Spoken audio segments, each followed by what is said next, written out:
ರಾಜ್ಯದಲ್ಲಿ ಮತ್ತೆ ಮುನ್ನೆಲೆಗೆ ಬಂದಿದೆ ದಲಿತ ಸಿಎಂ ಕೂಗು. ಸೆಪ್ಟೆಂಬರ್ ಕ್ರಾಂತಿ ಆದರೆ ಮಲ್ಲಿಕಾರ್ಜುನ್ ಖರ್ಗೆ ಸಿಎಂ ಆಗ್ತಾರಾ? ಹಾಗಾದ್ರೆ ಸಿಎಂ ಬದಲಾವಣೆ ಬಗ್ಗೆ ಕೆಎಚ್ ಮುನಿಯಪ್ಪ ಶಾಕಿಂಗ್ ಹೇಳಿಕೆಯನ್ನು ಕೊಟ್ಟಿದ್ದಾರೆ. ಖರ್ಗೆ ಅವರೇ ಸಿಎಂಗಳನ್ನ ನೇಮಿಸುವ ಮಟ್ಟಕ್ಕೆ ಬೆಳೆದಿದ್ದಾರೆ. ರಾಜ್ಯದಲ್ಲಿ ಎಸ್ಸಿ ಎಸ್ಟಿ ಸಮುದಾಯ 25%ರಷ್ಟಿದೆ. ಖರ್ಗೆ ಅವರಿಗೆ ಒಂದು ಅವಕಾಶ ಕೊಡೋಕೆ ಮನವಿಯನ್ನ ಮಾಡಿದ್ದೆ. ಅಂಬೇಡ್ಕರ್ ಜಯಂತಿ ವೇಳೆ ನಾನು ಪ್ರತಿವಾದ ಮಾಡಿದ್ದೇನೆ ಅಂತೇಳಿ ದೇವನಹಳ್ಳಿ ಪಟ್ಟಣದಲ್ಲಿ ಸಚಿವರಾಗಿರುವಂತಹ ಕೆಎಚ್ ಮುನಿಯಪ್ಪ ಹೇಳಿಕೆಯನ್ನು ಕೊಟ್ಟಿದ್ದಾರೆ. ರಾಜ್ಯ ರಾಜಕೀಯದಲ್ಲಿ ಆಗ್ತಾ ಇರುವಂತಹ ದೊಡ್ಡ ಮಟ್ಟದ ಬದಲಾವಣೆ ಅಥವಾ ಬೆಳವಣಿಗೆ ಸೆಪ್ಟೆಂಬರ್ ಕ್ರಾಂತಿ ಪವರ್ ಶೇರಿಂಗ್ ವಿಚಾರವಾಗೂ ಕೂಡ ಮತ್ತೆ ಚರ್ಚೆ ಮುನ್ನೆಲೆಗೆ ಬಂದಿದೆ. ಇದರಲ್ಲಿ ಮಲ್ಲಿಕಾರ್ಜುನ್ ಖರ್ಗೆ ಅವರು ಸಿಎಂ ಆಗ್ತಾರಾ ಎನ್ನುವುದಾಗೂ ಕೂಡ ಒಂದಷ್ಟು ಪ್ರಶ್ನೆಗಳು ಎದ್ದಿರುವಂಥದ್ದು.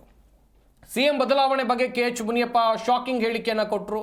ಖರ್ಗೆ ಅವರೇ ಸಿಎಂಗಳನ್ನು ನೇಮಿಸುವ ಮಟ್ಟಕ್ಕೆ ಬೆಳೆದಿದ್ದಾರೆ. ರಾಜ್ಯದಲ್ಲಿ ಎಸ್ಸಿ ಎಸ್ಟಿ ಸಮುದಾಯ 25%ರಷ್ಟಿದೆ. ಖರ್ಗೆ ಅವರಿಗೂ ಒಂದು ಅವಕಾಶವನ್ನ ಕೊಡಿ ಅಂತ ನಾವು ಮನವಿಯನ್ನ ಮಾಡ್ಕೊಂಡಿದ್ದೀವಿ ಎನ್ನುವುದಾಗಿ ಹೇಳಿದ್ದಾರೆ. ಧರ್ಮ್ ಸಿಂಗ್ ಮುಖ್ಯಮಂತ್ರಿ ಇದ್ದಾಗೆ ಹೇಳಿದೆ ನಾನು. ಬಹಳ ದೊಡ್ಡ ಸಮಾಜ ಎಸ್ಸಿ ಎಸ್ಟಿಗಳು 25% ಇದ್ದಾರೆ. ಧರ್ಮ್ ಸಿಂಗ್ ಅವರೇ ತಾವಾಗಿದ್ದೀರಿ, ತಮ್ಮ ಜೊತೆಯಲ್ಲೇ ರಾಜಕೀಯ ಜೀವನ ನಡೆಸ್ಕೊಂಡು ಬಂದಿದ್ದಾರೆ.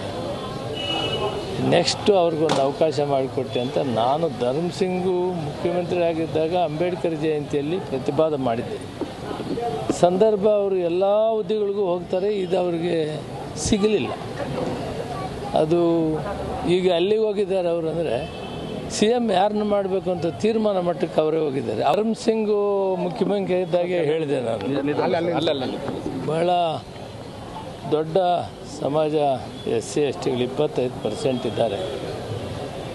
ಧರ್ಮ್ ಸಿಂಗ್ ಅವರೇ ತಾವಾಗಿದ್ದೀರಿ, ತಮ್ಮ ಜೊತೆಯಲ್ಲೇ ರಾಜಕೀಯ ಜೀವನ ನಡೆಸ್ಕೊಂಡು ಬಂದಿದ್ದಾರೆ.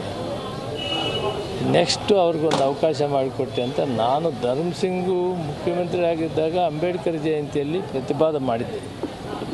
ಸಂದರ್ಭ ಅವರು ಎಲ್ಲ ಹುದ್ದೆಗಳಿಗೂ ಹೋಗ್ತಾರೆ, ಇದು ಅವ್ರಿಗೆ ಸಿಗಲಿಲ್ಲ. ಅದು ಈಗ ಅಲ್ಲಿಗೆ ಹೋಗಿದ್ದಾರೆ ಅವರು. ಅಂದರೆ ಸಿ ಎಮ್ ಯಾರನ್ನ ಮಾಡಬೇಕು ಅಂತ ತೀರ್ಮಾನ ಮಟ್ಟಕ್ಕೆ ಅವರೇ ಹೋಗಿದ್ದಾರೆ. ಧರ್ಮ್ ಸಿಂಗು ಮುಖ್ಯಮಂತ್ರಿ ಇದ್ದಾಗೆ ಹೇಳಿದೆ ನಾನು.